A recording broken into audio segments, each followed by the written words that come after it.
pa, ibibigay ko na lang yung isang buwan ko na sweldo, yung January ko. Hello mga kabibig! Welcome back sa ating bagong YouTube channel. Ito ang pinakamaingay ng YouTuber sa balat ng YouTube. Fresh na fresh! Ako si Kabibig, maglebak-lebak na tayo with evidence. Ito na ang ating pag-uusapan ngayon. Nawindang ako sa ginawa ni VP Sara Duterte. Sino bang mag-akala na itong VP natin ay willing ibigay ang kanyang sahod sa mga mamamayan? Hoy! Diba? As in, grabe yung puso ni VP Sara Duterte sa mga mamamayan. Very generous. Dinamay pa niya yung asawa niya. Iba talaga ito si VP Sara Duterte. Sabi niya, kung kulang yung sahod ko para sa inyo, hihingi na lang ako ng pera sa asawa ko para maambunan ko. Ay, grabe talaga. Kaya ito karapat-dapat talaga nating mahalin ang ating VP Sara Duterte.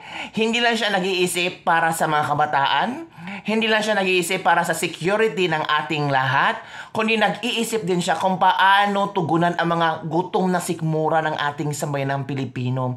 Paano yung maibsan kahit konting oras man lang, mga ilang araw lang maibsan ang gutom na dinanas ng ating sambayanang Pilipino ngayon. Nga knowing, alam naman ni VP Sara Duterte na sobrang lumobo ang presyo ng bigas. Sa mga pobreng katulad namin, ang bigas ang pinakamahal at mahirap abutin ngayon. Oo, 60, 65, 67 pesos. Hindi namin alam kung saan kami hahanap ng 67 pesos sa araw-araw. Hindi naman ibig sabihin, isa lang kami kakain. Tatlong times kami kakain, o 4 na times kung gutom na gutom. Lalo na yung mga farmers natin, mangingisda natin, yung mga nagtatrabaho na kung saan ang gamit yung energy sa katawan. Hindi naman pwedeng diet lang kami, di ba mga kabibig? Kaya sobrang na-appreciate ko yung ginawa ni VP Sara Duterte ngayon. Na kahit sa ganitong way, maramdaman ng mga tao na hindi ko kayo pababayaan. Kahit ako na lang yung magsakripisyo. Kasi alam naman ni VP Sara Duterte na of course, mayaman sila. Of course, alam niya na marami naman yung savings ang babaeng yan. Kaya, sa kanyang initiative para matulungan ang mga tao sa isang lugar, ay ibinigay niya ang isang buwang sahod niya.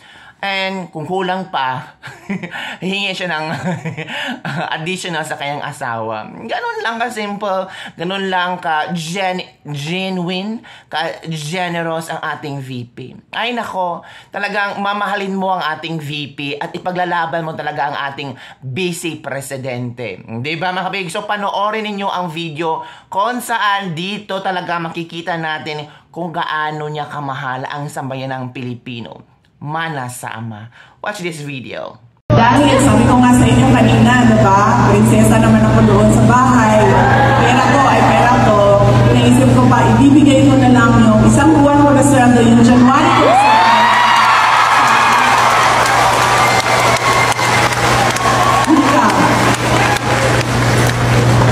Hindi ko, mga nasa 300,000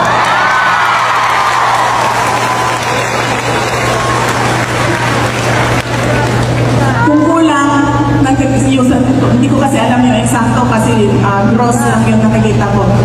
Pero pag kulang, hihingi na lang ako sa aking asawa para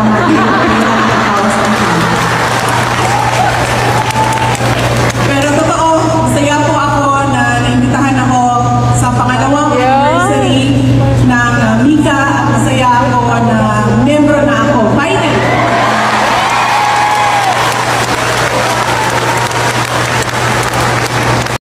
O, diba? Sobrang napapawaw ka talaga. Wow! Ginawa talaga ng VP natin yan. Nasaan na ba ang presidente natin?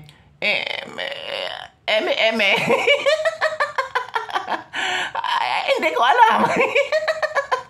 Hindi. Ang latest, ang latest na naman ni Pangulong Bongbong Marcos ngayon, yung nag-greeting siya sa Taiwan President, yung nag-congratulate siya sa Taiwan President. Alam niyo naman ang China, very sensitive sa Taiwan, kinall out si Pangulong Bongbong Marcos. Bakit daw ginawa niya yon? Hindi ba niya alam yung one China policy na kung saan ang Pilipinas ay sumang-ayon doon. There is an agreement about one China policy. I don't know kung anong nangyari kay Pangulong Bongbong Marcos. At tapos ang DFA, iba ang kanilang iba ang ginawa ng DFA for Taiwan president. Yung parang, we're happy sa pagkapanalo ng presidency ng China, but we have to be more specific on, ng Taiwan, but we have to be more specific on one China policy, so ganito ganyan. Tapos, later on, si Pangulong Bongbong Marcos, agad-agad nag-greetings. Congratulations sa Taiwan president. Alert naman si Pangulong Bongbong Marcos, sabi ng China, magbasa ka. Magbasa ka, Pangulong Bongbong Marcos. Baka hindi mo alam ang China policy. Hello naman po. Basahin natin. Hindi naman ibig sabihin na anti-China tayo or pro-China tayo. Kailangan talagang masunod kung ano yung mga agreement. Buti na lang, sinalo siya ni Senator Amy Marcos. Ay nako, every now and then ba, sasaluhin ka na yung kapatid, Pangulong Bongbong Marcos, kailan ka magtanda? Ang tanda-tanda mo na. Well, ganoon talaga mga kabibig, baka sa sobrang excited Pangulong Bongbong Marcos, or baka iniisip ni Pangulong Bongbong Marcos ba, we are all united. Huwag na tayong mag-away-away. We want peace, we want economic progress. Ang China, kaibigan natin. Ang Taiwan, kaibigan natin. 200,000 people plus na Filipino, mga OFW nandoon sa Taiwan. So, kailangan din nating batiin ang Taiwanese president for a successful election, and at the same time, safe naman, para maging safe ang ating mga OFW doon. Makiisa tayo sa kanilang selebrasyon sa pagkaroon ng bagong presidente. Yung mga ganun ba? Baka yun ang pag-perceive ni Pangulong Bongbong Marcos na let's all be happy and have peace with each other. Knowing China naman, hindi mapapatalo, di ba? Alam nyo na yun. Hinol out agad-agad ang pagbati ni Pangulong Bongbong Marcos, and sinabi na magbasa siya. So, yun na nga mga kabibig. Ang daming mga issue ngayon. Oo, grabe. Si Erwin Tulfo, sinabi na si Speaker Martin Romualdez ay hindi alam ang People's Initiative, walang kinalaman si Speaker Martin Romualdez sa People's Initiative. Tapos ang gumagawa ng issue ay siyang ang tanging layunin lang ay siraan ang pangalan ni Speaker Martin Romualdez, wherein Speaker Martin Romualdez is doing his job properly. Mga ganun mga issue ba? Ewan ko, ang gobyerno ng Pinas, ang gulo-gulo, ang daming artista, ang daming bida, ang daming kontrabida. Hindi nyo gayahin si Sara, si VP Sara, tumutulong sa kapwa-tao. Oo nga, hindi na siya masyadong nagre-react sa mga bashers. Ang gusto niya, yung anong ginawa ko sa mga tao, yun ang magsasalita para sa akin. Diba? Hindi yung papapel, pa-epa, pa-picture-picture, yung mga ganon.